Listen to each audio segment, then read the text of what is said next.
현대과학에서는 우주는 어느 특정한 과거 시점에 아무것도 없는 상태에서 대폭발에 의해 형성되어 지속적으로 팽창하고 있거나 빅뱅 이론, 혹은 우주에는 시작과 끝이 없이 존재해왔으며 물질이 연속적으로 형성되어 균일한 밀도를 가지고 있다는 정상 우주론으로 설명하고 있습니다. 하지만 성경에서는 창세기 1장 1절에 태초에 하나님이 천지를 창조하셨다라고 이야기합니다. 현대과학에서는 생명의 기원에 대해 원시, 대기에 포함된 몇 가지 원소들을 재료로 하여 전기 자극이 가해져 생명체의 구성 성분인 아미노산이 형성되었고, 이들이 조합되어 원시적인 생명체가 출현하였으며 이들이 끝없는 진화를 통해 각종 생물로 분화하였다고 이야기합니다. 하지만 성경에서는 하나님이 이 모든 생물을 각기 종류대로 창조하셨다고 이야기합니다. 비단 우주와 생명의 기원뿐만 아니라 천문학, 물리학, 지질학, 생물학, 지구과학, 인류학 등 수많은 과학의 영역에서 현대과학은 성경을 부정하는 것 같이 보입니다. 정말로 그렇다면 아무리 성경이 역사적으로 신뢰할 문서임을 알았다고 해도 우리는 합리적으로 성경의 진실임을 받아들이기 힘들 것입니다. 따라서 지금부터는 과연 성경의 내용이 현대과학과 정말로 상충되는가에 대해서 진지하게 따져보겠습니다. 우리가 살고 있는 우주와 지구를 포함한 만물은 어떻게 생겨났을까요? 여러분과 제가 비록 전문적인 과학적 지식이 없다고 할지라도 한 가지 확실하게 말할 수 있는 분명한 사실이 있습니다. 그것은 우리가 정확하게 알 수는 없지만 이러한 것들이 존재하는 데에는 어떤 원인이 있다는 것이죠. 여러분이 집에 컴퓨터가 존재하는 이유는 무엇일까요? 누군가가 그건 원래부터 아무 이유 없이 거기에 있었기 때문이라고 주장한다면 여러분은 말도 안 되는 소리라고 하겠죠? 여러분, 방에 컴퓨터가 있는 이유는 여러분이 컴퓨터를 어딘가에서 사오거나 얻었기 때문일 것입니다. 그 컴퓨터가 존재할 수 있었던 원인은 누군가가 컴퓨터의 부품을 조립했기 때문이고, 그 컴퓨터의 부품이 존재한 원인은 그 부속품의 재료가 되는 물질이 있었기 때문일 것입니다. 이렇게 끝없이 거슬러 올라가다 보면 결국 정말로 가장 기본이 되는 그 물질 분자나 원자 수준까지 올라갈 것입니다. 그건 어떻게 존재할 수 있었을까요? 그냥 아무 이유 없이 원래부터 존재했기 때문이라고 이야기할 수 있을까요? 비단 컴퓨터뿐만 아닙니다. 우주 만물의 근원은 무엇이었을까요? 이러한 만물과 우주의 기원에 대해서 과학자들은 두 가지 가설을 제안했습니다. 첫 번째 이론은 우리가 익히 들어온 빅뱅 이론이고, 나머지는 다소 생소한 정상 우주론입니다. 현대 우주론에 따르면 태초에는 아무것도 없었다는 것을 가정합니다. 은하도 별도 원자도 없었고 시간과 공간마저도 존재하지 않았습니다. 처음 시간과 공간이 태어나는 시점을 우리는 대폭발 혹은 빅뱅 비그뱅이라고 부릅니다. 물론 그 전에는 무의 세계, 알 수 없는 세계입니다. 현대 우주론의 출발점은 1917년 아인슈타인 엘버트 아인슈타인이 주창한 정적 우주론에 있었습니다. 정적 우주론이란 우주는 팽창하지도 수축하지도 않는 정지 상태에 있다 는 이론입니다. 하지만 아인슈타인은 자신이 발견한 일반 상대성 이론을 막상 우주에 적용해보니 정지 상태의 우주를 허용하지 않는다는 사실에 깜짝 놀라게 됩니다. 왜냐하면 그의 상대성 이론에 따르면 우주는 바깥쪽으로 혹은 안쪽으로 폭발하는 상태여야 했기 때문이죠. 그래서 그는 정지 상태의 우주론을 설명하기 위해 우주상수라는 인위적인 상수를 도입하여 방정식을 의도적으로 수정합니다. 그런데 1916년에 발표된 아인슈타인의 일반 상대성 이론을 면밀히 살핀 러시아의 수학자 프리드만 프리드먼과 벨기에의 천문학자 르메트르 레메아이트레이는 이에 반론을 체계합니다. 프리드만은 1922년 우주는 극도의 고밀도 상태에서 시작돼 점차 팽창하면서 밀도가 낮아졌다는 논문을, 르메트르는 1927년 우주가 원시 원자들의 폭발로 시작됐다는 논문을 각각 발표했습니다. 하지만 아인슈타인은 자신의 생각과 달랐던 그들의 논문을 무시해버렸습니다. 그러던 중 아인슈타인에게 충격적인 사건이 1929년에 발생합니다. 미국의 천문학자 허블 에드원 파월 허벌이 은하들이 후퇴하고 있음을 관측해 우주가 팽창한다는 사실을 발표한 것이었습니다. 결국 아인슈타인은 1931년 우주는 무한하고 정적이다라는 당시의 상식에 맞추기 위해 억지로 우주상수를 도입했던 것을 철회하고 우주가 폭발하여 팽창한다는 이론을 받아들였습니다. 초기 우주의 모습을 처음으로 계산해낸 과학자는 프리드만의 제자인 러시아 출신의 미국 물리학자 조지 가모프 조지 JMOV였습니다. 그는 1946년 초기 우주는 고온고밀도 상태였으며 급격하게 팽창했다는 논문을 발표했습니다. 또한 우주 초기에는 온도가 너무 높아 무거운 원자들은 존재할 수 없었고, 이때 생긴 수소 75%와 헬륨 25%의 현재 우주 질량의 대부분을 차지한다고 하였습니다. 그리고 1948년 미국의 물리학자 렐프 엘퍼렐프 해셔 ALPHR아 로버트 허먼 라버트 허먼은 초기 우주의 흔적인 복사선 우주 배경 복사의 우주 어딘가에 남아있으며 그 온도는 마이너스 268C일 것이라고 예언했습니다. 허블이 발견한 은하들의 적색이동, 가벼운 원소들의 풍부한 존재, 우주 배경 복사의 근거를 두고 우주는 특정한 아주 오랜 과거 시점에 초고온, 고밀도의 한 점에서 폭발하여 시작되어 지속적으로 팽창하고 있다는 것이 대폭발 이론, 즉 빅뱅 우주론입니다.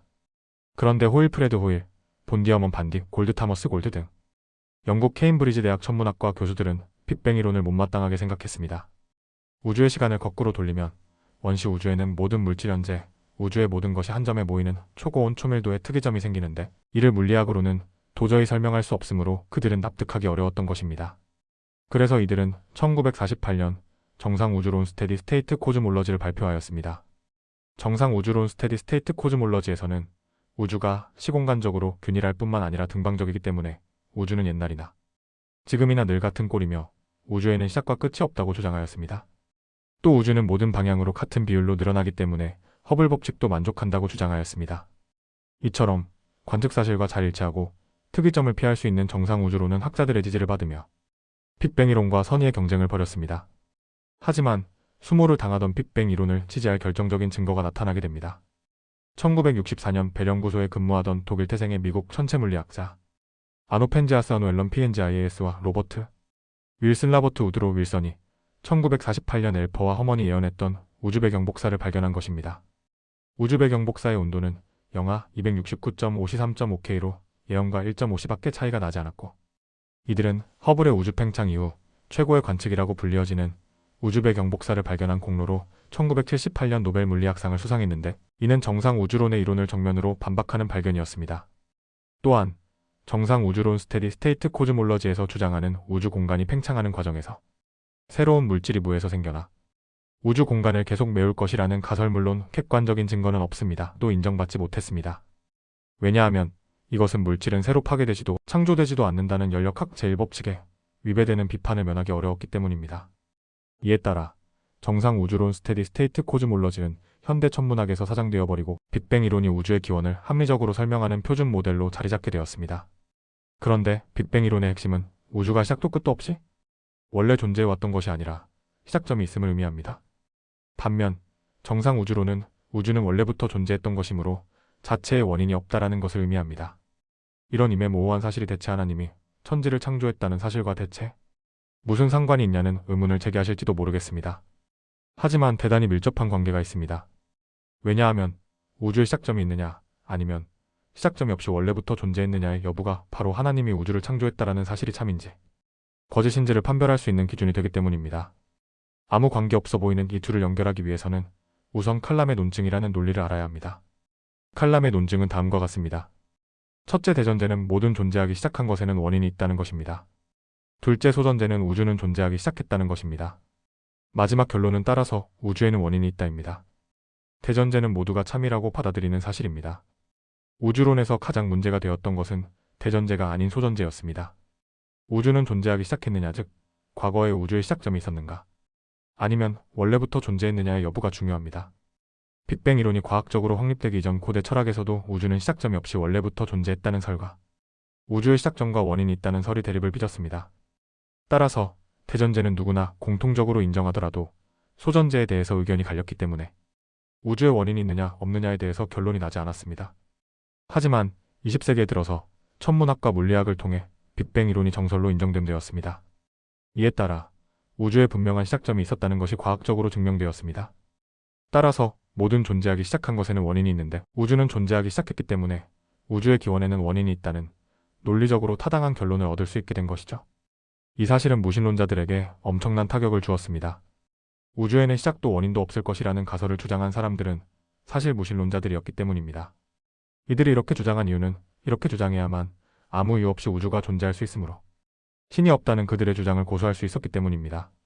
우주는 원래부터 존재했다는 가설은 신이 존재하지 않아도 아무런 모순이 없음을 지지하는 무신론적 가설이고 우주에는 시작점과 원인이 있다는 가설은 반드시 신이 존재해야만 성립하는 유신론적 가설입니다. 왜냐하면 궁금하긴 하지만 우주의 원인을 몰라도 우주 만물이 애초부터 존재하는 것이 사실이었다면 우주의 존재를 설명하는데 신이라는 거추장스러운 존재는 불필요하기 때문입니다. 하지만 우주의 존재의 시작점이 있었다면 이는 반드시 우주를 시작하게 한 원인이 존재해야 하기 때문에 우주 창조의 초월적인 원인, 즉 전지전능한 신적인 존재가 논리적으로 반드시 필요합니다. 그들은 빅뱅 이론을 반박하고 무신론적 우주관에 합당한 설명을 하기 위해 그 이후에도 다양한 학설들 진동 우주론, 순환 우주론, 인플레이션 이론 등을 제기하였습니다. 하지만 이들 모두 과학적으로 입증된 증거는 없었고 현재까지 밝혀진 과학적 법칙에 위배되는 것으로 밝혀져 지금은 흥미있는 다양한 학설들 중에 하나 정도로 여겨지고 있습니다. 빅뱅 이론과 그에 의해 확증된 칼럼 논증에 따르면 시간과 공간, 물질이 창조되기 시작한 어느 시점이 존재함을 의미하고 결국 이 시간과 공간, 물질이 시작된 원인도 존재함을 의미합니다. 따라서 이 원인은 시간과 공간, 물질을 초월한 존재여야 하기 때문에 신의 존재를 지지하는 것입니다. 혹자는 이렇게 이야기합니다. 모든 것에는 원인이 있어야 한다면 신 자체의 원인은 무엇이냐고 말이죠. 하지만 이 논리에는 결정적인 논리적인 오류가 있습니다. 그것은 모든 것에 원인이 있는 것이 아니라 모든 존재하기 시작한 것에는 원인이 있다는 것이죠. 존재하는 것과 존재하기 시작한 것 사이에는 분명한 차이가 있다는 사실을 구분하시기 바랍니다. 존재하는 것에는 반드시 원인이 있을 필요는 없습니다. 물론 그 원인이 궁금하긴 하지만 그 원인을 모르더라도 그것이 존재하는 현실을 인정하는 데는 아무런 모순이 없기 때문입니다. 존재하는 것, 즉 원래부터 있었던 무언가가 있다면 그 존재의 실제성을 인정하는데 반드시 원인이 필요한 것은 아닙니다. 원인이 궁금할 수는 있지만 그 존재를 인정하는데 논리적 모순은 없습니다.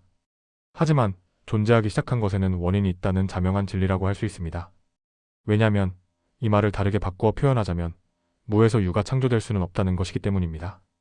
존재하기 시작했다는 개념은 무에서 유로의 전환을 의미하는데 우리는 직관적으로 무에서 유가 아무런 원인 없이 나올 수 없다는 것을 너무나 자명하게 알고 있습니다. 쉬운 비유로 설명하자면 여러분이 어떤 마술쇼를 관람한다고 가정해 봅시다. 마술사가 여러분에게 새 한 마리를 보여주었다가 천으로 새를 가립니다. 그랬다가 다시 천을 치웠을 때 새가 나왔다면 이는 전혀 이상한 것이 아닌 지극히 당연한 현상입니다. 왜냐하면 새는 여러분이 마술쇼 장에 들어왔을 때 원래 존재하고 있었기 때문입니다. 그 새가 밖에서 날아들어왔건 마술사가 새를 사왔건 원인이 궁금할 수는 있겠지만 여러분이 마술쇼장에 있었을 때 새도 마술쇼장에 원래 존재하고 있었기 때문에 새의 존재의 원인이 무엇인지와 무관하게 천을 치웠을 때 새가 존재하고 있다는 것은 지극히 당연한 현상이지요. 하지만 마술사가 텅 빈 테이블을 보여주고 손에도 아무것도 없는 것을 보여준 상태에서 천을 올렸을 때 갑자기 없던 새 한 마리가 갑자기 나타났다면 여러분들은 아마 놀랄 것입니다. 왜냐하면 무에서 유가 창조되었기 때문입니다.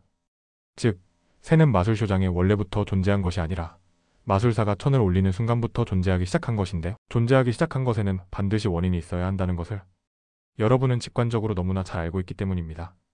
그런데 아무리 생각해도 그 원인을 알 수 없으니 놀랍다고 느끼는 것이지요. 따라서 존재하기 시작한 것에는 반드시 원인이 있어야 합니다.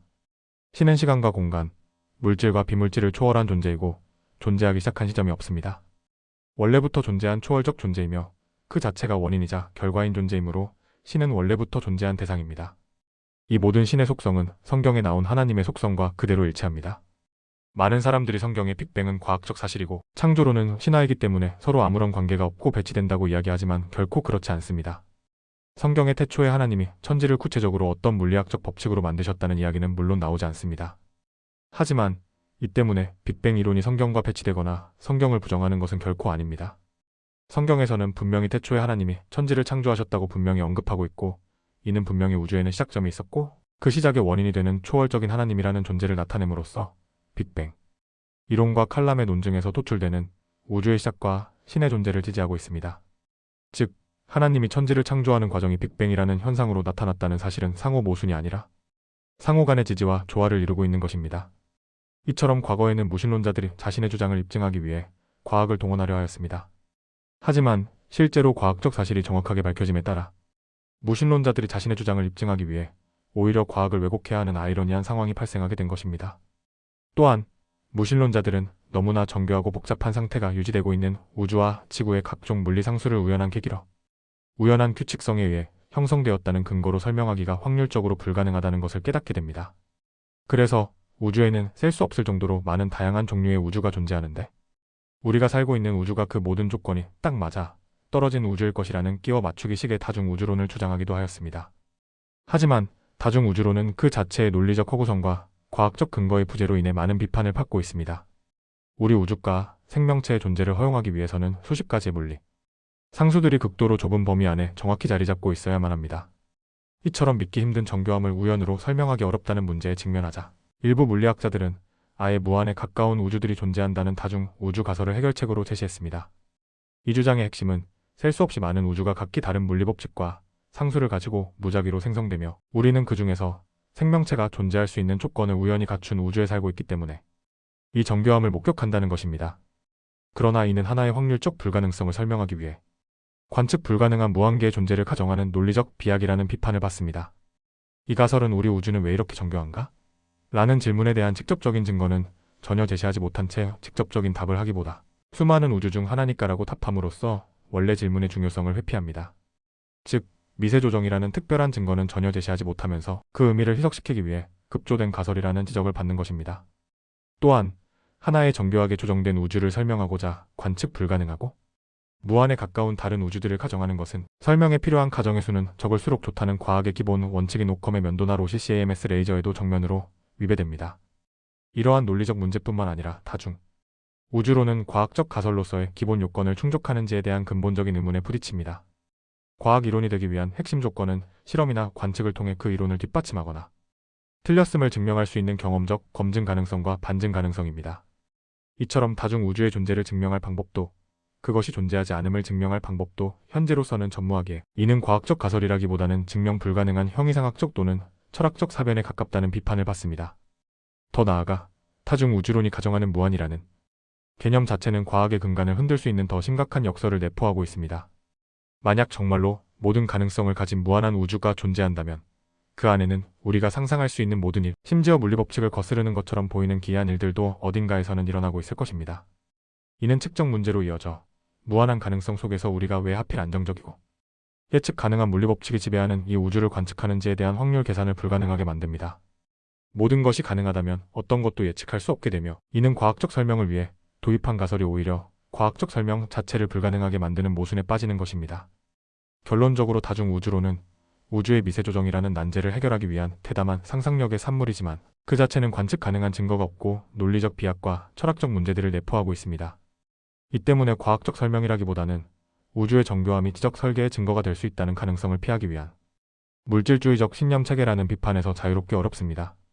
이처럼 우주와 생명의 기원에 대한 논쟁과 21세기에 접어들어 밝혀진 최첨단 물리학적, 생물학적 지식은 우주와 생명 기원의 절대적인 필수 요소는 우연한 변화에 의한 끝없는 누적이 아닌 계획적인 지성임을 강력하게 반증하고 있습니다. 또한 과학적 사실은 신의 존재와는 거리가 멀 것이라는 무신론적, 자연주의 관점에서 자신있게 과거에 제시되었던 수많은 가설들은 오히려 그들이 철석같이 믿었던 현대 과학에 의해 반박되며 날로 그 설 자리를 잃어가고 있습니다. 다음에는 생명의 기원과 진화론에 대한 과학적 진실에 대해 살펴보겠습니다.